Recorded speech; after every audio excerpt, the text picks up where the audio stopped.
Hello guys, welcome back to San 11 Quintaro. Kamusta po kayo mga Scorpio?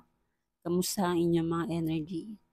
So, maraming salamat sa patuloy na pagsuporta. Maraming salamat po sa mga bago. Maraming salamat po. Welcome na welcome po kayo dito.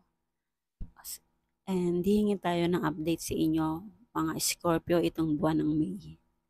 So, general reading ito. Pwede mag-resonate, pwede hindi.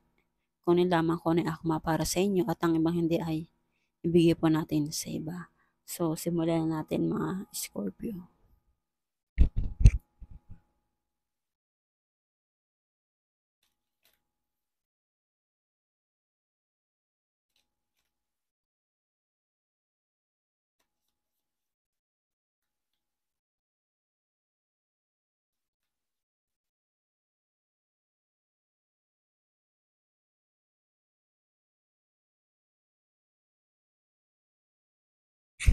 Okay, Scorpio, healing. Wow, ano? Siguro may kadiling ka dito na Aris, no? Healing. So, ano kailangan mong heal? Becoming healthy, no? So, kailangan laging malakas ang iyong pangatawan, no? Kailangan maging parang ano nyo na to habit, no? Habit yung pagiging healthy sa iyong katawan. And restore health or otherwise makes will. And wool, letting go, balance energy. So, kailangan nyo ng healing dito. Kailangan nyo laging malusag yung pangatawan. Alagaan ninyo ang sarili ninyo. Kailangan na balanse po bawat sitwasyon. So, ano pa message? And fertility. Productiveness, to have ability to to produce.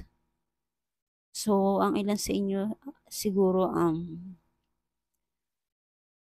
may buntis or ang ilan sa inyo nagdadalang taon, no? Or ang ilan din naman sa inyo ay may dumarating na mga biyaya, no? May bagong simula, may bagong baby na darating or may bagong blessing tungkol sa inyong financial, kung ano man yung ginagawa niyo sa trabaho, kung um, siguro magiging supervisor ka, magiging manager ka, something like that, no? So, ano pa ang message sa inyo mga Scorpio?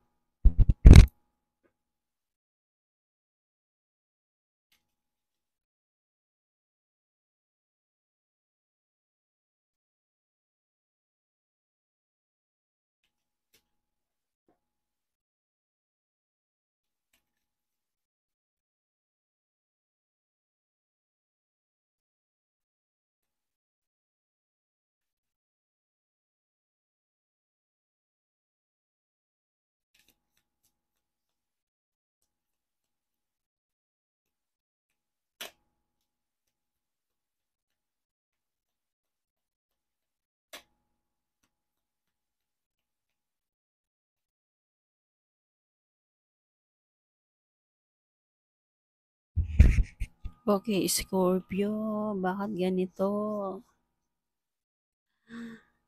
Ay, okay. So, ang ilan sa inyo dito mga Scorpio, no? May kadiling ka dito na Gemini, Libra, Aquarius, and Aries, Leo, Sagittarius,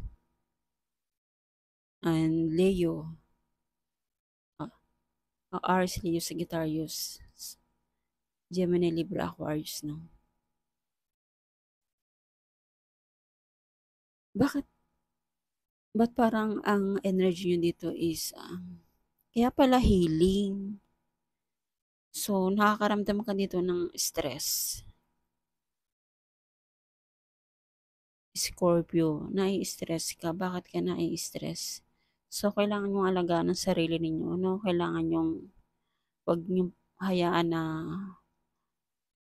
dito na lang iikot ang mundo ninyo sa parang hindi kayo makagalaw, naharangan yung mga plano ninyo, parang tinatalian mo yung sarili mo, or parang nagbubulag-bulagan ka na hindi mo nakikita kung saan ka dadaan. No? dahil siguro merong sa paligid mo na may tinatago 'no, may mga tinatago 'no, parang nagkakaroon parang may mga betrayal na nangyayari 'no, may panlolokong nangyayari or may mga nag-i-spy. Kaya parang nandun yung na-stress ka 'no. Siguro maaaring sa trabaho 'to or sa neighbor or mga kaibigan, mga nakakasama mo 'no. Kaya parang nandun yung hindi ka makagalaw, hindi ka makapag-isip ng maayos, hindi ka makapag-concentrate 'no, hindi mo alam kung saan ka pupunta. Parang nandun ka lang parang naka-stuck up ka lang, hindi ka makagalaw-galaw kung paano ang gagawin mo. So kailangan mong pagalingin yung sarili mo 'no. Kailangan mo pagalingin ang sarili mo, huwag ka ditong mag-stock up dito 'no.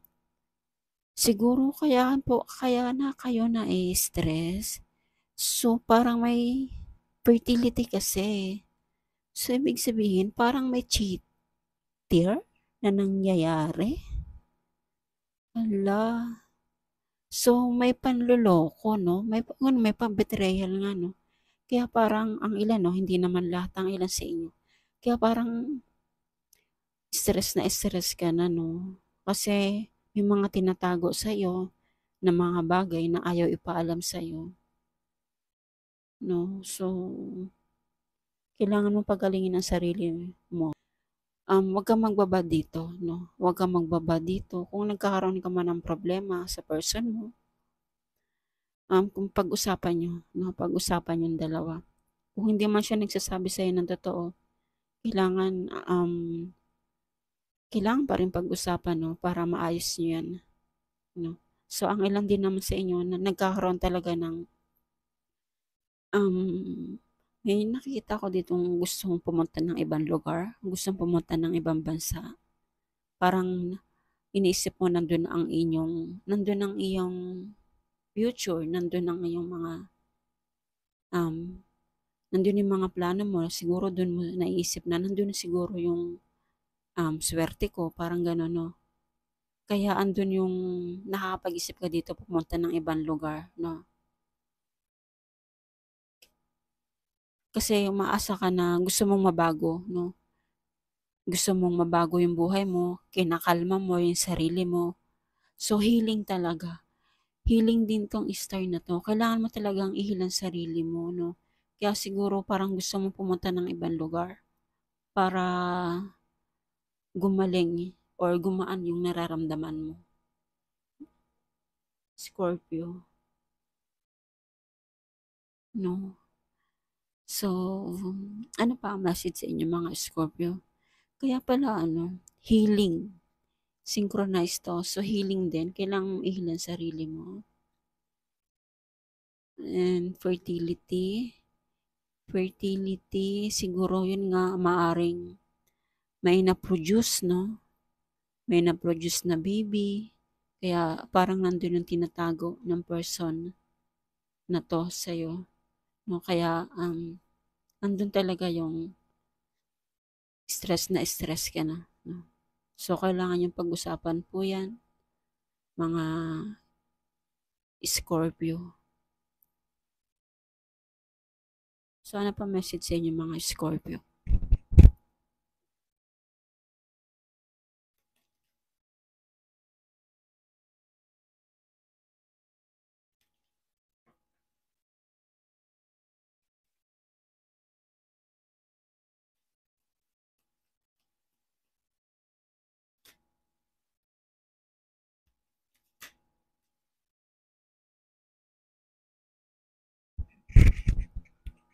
Okay. One step at a time.